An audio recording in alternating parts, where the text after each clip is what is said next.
वो तो उठता रहेगा, बार बार उठता रहेगा, क्योंकि बच्चों के भविष्य का मामला है। किस प्रकार से बच्चों के भविष्य के साथ कांग्रेस के राज में खिलवाड़ किया गया, तो वो मुद्दा उठाना हमारा धर्म है, हमारा कर्म है। हमारे लोग उसको उठाते रहे। क्या लगता है सर, इसमें जांच होनी चाहिए? नहीं, देखिए हाईकोर्ट ने माननीय हाईकोर्ट ने इसमें समिति भी बनाई है और ये अंजाम तक पहुँचेगा। विपक्ष की तरफ से कई बार ये भी कहा जा रहा है कि सर सदन में जो उनकी तरफ से सवाल लगाए जाते हैं उसका सही ढंग से सरकार की तरफ से जवाब नहीं दिया जाता, जबकि इसके विपरीत ये कहा जा सकता है कि इस बार विपक्ष बिल्कुल अनप्रिपेयर्ड है।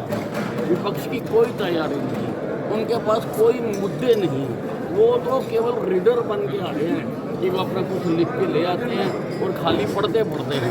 उनको जानकारी नहीं है कि वो क्या पूछ रहे हैं और क्या उनको पूछना चाहिए। सर हुड्डा साहब को कहना था कि हाईकोर्ट के फैसले के बाद में सदन में चर्चा नहीं हो सकती है, संसदीय परंपरा और नियमों के खिलाफ और इनको सरकार जो सत्ता पक्ष है उनको तो नहीं, ऐसा है, हुड्डा साहब वकील होने के बावजूद उनको इस बात का ज्ञान नहीं है कि ये ठीक है कि अगर केस पेंडिंग है तो चर्चा नहीं हो सकती, लेकिन अगर केस का फैसला आ चुका हुआ है तो वो जरूर उठाया जा सकता है। इस केस का उन्होंने खुद बताया हुड्डा साहब को जो अपने वक्तव्य में कि इसको डिसमिस किया गया, तो और उसके बाद क्यों नहीं उठा सकते उसको। एक सर हुड्डा साहब और आपने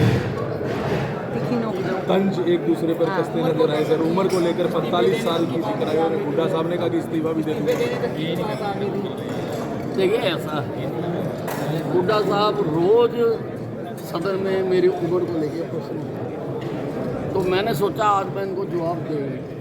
मैंने उनको बताया कि उम्र जो है वो डेट ऑफ बर्थ से नहीं नापी, उम्र हौसलों से नापी। और मैंने एक 45 साल के युवक के साथ दौड़ लगा कर देखा है कि मेरे में उससे हौसला ज़्यादा है, इसलिए मेरी उम्र 45 साल है। ठीक है सर, ठीक है सर।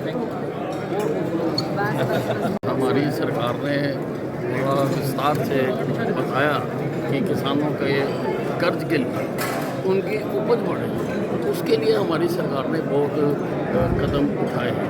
उसी प्रकार से प्रधानमंत्री जी की जो योजना है उसके तहत में किसानों को लाभ हैं, जैसे 6,000 रुपये दिए जाते हैं, उससे किसानों के हालात काफ़ी सुधरे। एक अवैध कॉलोनी का मुद्दा भी आया था और इसका आरोप है कि अवैध कॉलोनियों को लेकर भाजपा के लोग कॉलोनियाँ बना रहे हैं और उनको रेगुलराइज करती जा रही है, फिर नहीं कॉलोनी बन जाती है। देखिए ऐसा है, ये जो है तर्कहीन आरोप विपक्ष इस बार विपक्ष इस बार तैयारी करके नहीं है।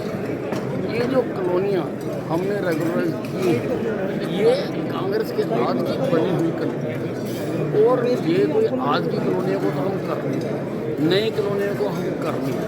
पुरानी कॉलोनियाँ हैं जो ये इस प्रकार की गड़बड़ करके चले गए, तो अब लोगों के जीवन को सुधारने के लिए, उनको सुविधाएं देने के लिए, उनको विकास उन तक पहुँचाने के लिए हम ये निर्णय लेते हैं। एक और आखिरी सवाल है कि जो भर्ती का मामला था वो आज भी उठा दिया गया की भर्ती पर, मुख्यमंत्री हुड्डा ने कोर्ट का ऑर्डर था वो भी सदन में सबको पढ़कर सुनाई, क्या होती नहीं, हुड्डा साहब ने बहुत ही शरारतपूर्ण तरीके से जो हाई कोर्ट की जजमेंट के क्वेश्चन थे जिनमें गड़बड़ होने की बात की छुपा ली और बाकी हमारे मुख्यमंत्री ने सुनाया है कि कोर्ट ने काफ़ी चिंता जाहिर की है इसके ऊपर और बकायदा एक कमेटी भी बनाई है कि जो ये जो गड़बड़ें हुई हैं, ये जो टैलेंट को नज़रअंदाज किया गया है उसको क्या उसके साथ नाइंसाफ़ी हुई है उसको उसके बारे में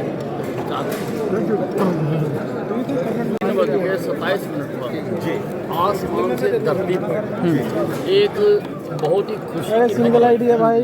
सुनीता विलियम जो 8 दिन के लिए अंतरिक्ष में गई थी, उनको वहाँ पर तकनीकी खराबी आने की वजह से 9 महीने बिताने पड़े और बहुत कठिन लग रहा था। सारा विश्व उसकी चिंता कर रहा था, लेकिन नासा के साइंटिस्टों ने सवाल है क्या? उसको सफलतापूर्वक धरती पर उतारने का काम किया। सुनीता विलियम के फादर दीपक पंड्या गुजरात के महासिना जिले से थे और सुनीता विलियम भी अपनी जड़ों को हिंदुस्तान में देखती हैं, इसलिए जब वो गई यहाँ से जो भाई माइक आगे मत लगाना।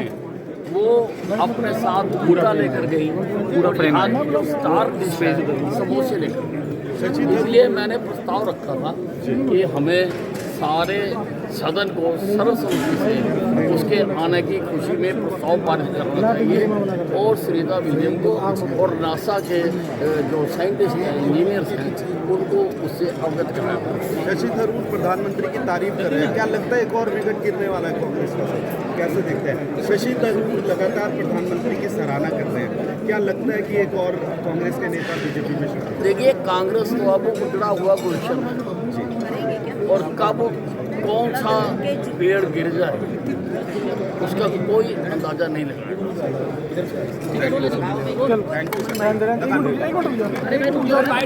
और वो उठता रहेगा, बार बार उठता रहेगा, क्योंकि बच्चों के भविष्य का मामला है। इस प्रकार से बच्चों के भविष्य के साथ कांग्रेस के राज में खिलवाड़ किया गया, तो वो मुद्दा उठाना हमारा धर्म है, हमारा कर्म है, हमारे लोग उसको उठाते रहे। क्या लगता है सर इसमें जांच होनी चाहिए? नहीं, देखिए, हाईकोर्ट ने माननीय हाईकोर्ट ने इसमें समिति भी बनाई है और ये अंजाम तक पहुंचेगा। विपक्ष की तरफ से कई बार ये भी कहा जा रहा है कि सर सदन में जो उनकी तरफ से सवाल लगाए जाते हैं उसका सही ढंग से सरकार की तरफ से जवाब नहीं दिया जाता, जबकि इसके विपरीत ये कहा जा सकता है कि इस बार विपक्ष बिल्कुल अनप्रिपेयर्ड है। विपक्ष की कोई तैयारी नहीं है, उनके पास कोई मुद्दे नहीं हैं, वो तो केवल रीडर बन के आ गए हैं कि वो अपना कुछ लिख के ले आते हैं और खाली पढ़ते हैं। उनको जानकारी नहीं है कि वो क्या पूछ रहे हैं और क्या उनको पूछना चाहिए। सर, हुड्डा साहब को कहना था कि हाईकोर्ट के फैसले के बाद में सदन में चर्चा नहीं हो सकती है, संसदीय परंपराओं और नियमों के खिलाफ और इनको सरकार जो सत्ता पक्ष है उनको तोड़।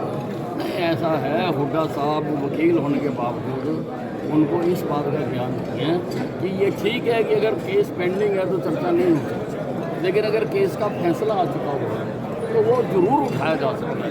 इस केस का उन्होंने खुद बताया, हुड्डा साहब ने जो अपने वक्तव्य में, कि इसको डिसमिस किया गया, और उसके बाद क्यों नहीं उठा सकते उसको।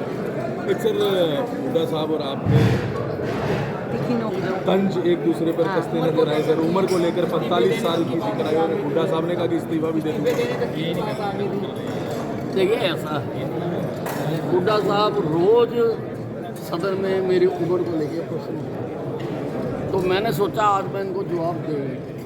मैंने उनको बताया कि उम्र जो है वो डेट ऑफ बर्थ से नहीं नापी, उम्र हौसलों से नापी। और मैंने एक 45 साल के युवक के साथ दौड़ लगा कर देखा है कि मेरे में उससे हौसला ज़्यादा है, इसलिए मेरी उम्र 45 साल है। ठीक है सर, ठीक है सर। हमारी सरकार ने बड़ा विस्तार से बताया कि किसानों के कर्ज के लिए उनकी उपज बढ़े, उसके लिए हमारी सरकार ने बहुत कदम उठाए हैं। उसी प्रकार से प्रधानमंत्री जी की जो योजना है उसके तहत में किसानों किसकी हुई है अनिल जी भाई? लाभ अनिल जी हैं, जैसे 6,000 रुपये दिए जाते हैं, उससे किसानों की हालत काफ़ी सुधरी है। एक अवैध कॉलोनी का मुद्दा भी आया था और विपक्ष का आरोप है कि अवैध कॉलोनियों को लेकर कि भाजपा के लोग कॉलोनियाँ बना रहे हैं और उनको रेगुलराइज करती जा रही है, फिर भी कॉलोनी बन जाती है।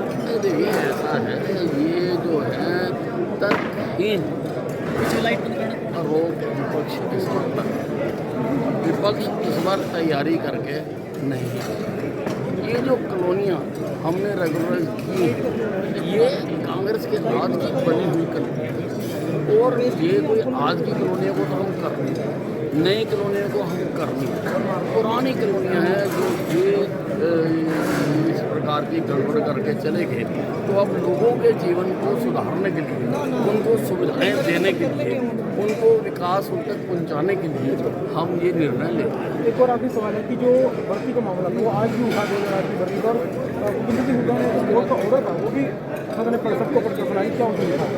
नहीं, हुड्डा साहब ने बहुत ही शरारतपूर्ण तरीके से जो हाई कोर्ट की जजमेंट के आगे जाऊंगा मैं, जो क्वेश्चन थे जिनमें पीछे जाऊंगा मैं। गड़बड़ होने की बात की आगे जाऊंगा। उठा लिया और बाकी हमारे मुख्यमंत्री जी ने सारा को सुनाया कि कोर्ट ने काफ़ी चिंता जाहिर की है इसके ऊपर और बकायदा एक कमेटी भी बनाई है कि ये जो गड़बड़ी हुई है, ये जो टैलेंट को नज़रअंदाज किया गया है उसको क्या उसके साथ नाइंसाफ़ी हुई है उसको उसके बारे में बज के 27 मिनट पर आसमान से धरती पर एक बहुत ही खुशी की सिंगल आईडी है भाई। सुनीता विलियम जो 8 दिन के लिए अंतरिक्ष में गई थी उनको वहाँ पर तकनीकी खराबी आने की वजह से 9 महीने 14 दिन बिताने पड़े और बहुत कठिन लग रहा था। सारा विश्व उसकी चिंता कर रहा था, लेकिन नासा के साइंटिस्टों ने उसको सफलतापूर्वक धरती पर उतारने का काम किया। सुनीता विलियम के फादर दीपक पंड्या गुजरात के महासिना जिले से थे और सुनीता विलियम भी अपनी जड़ों को हिंदुस्तान में देखती हैं, इसलिए जब तक वो गई यहाँ से जो भाई माइक आगे मत अंतरिक्ष में वो अपने साथ पूरा लेकर गई, पूरा स्टार डिश में समोसे लेकर गई। इसलिए मैंने प्रस्ताव रखा था कि हमें सारे सदन को सर्वसम्मति से उसके आने की खुशी में प्रस्ताव पारित करना चाहिए और सुनीता विलियम को और नासा के जो साइंटिस्ट हैं, इंजीनियर्स हैं, उनको उससे अवगत कराना। शशि थरूर प्रधानमंत्री की तारीफ कर रहे हैं, क्या लगता है एक और विकेट गिरने वाला है कांग्रेस का? कैसे देखते हैं? शशि थरूर लगातार प्रधानमंत्री की सराहना कर रहे हैं, क्या लगता है कि एक और कांग्रेस के नेता बीजेपी में शामिल हैं? देखिए, कांग्रेस तो अब उजड़ा हुआ गुलशन है और कब कौन सा पेड़ गिर जाए उसका कोई अंदाजा नहीं लगा। चल थैंक यू।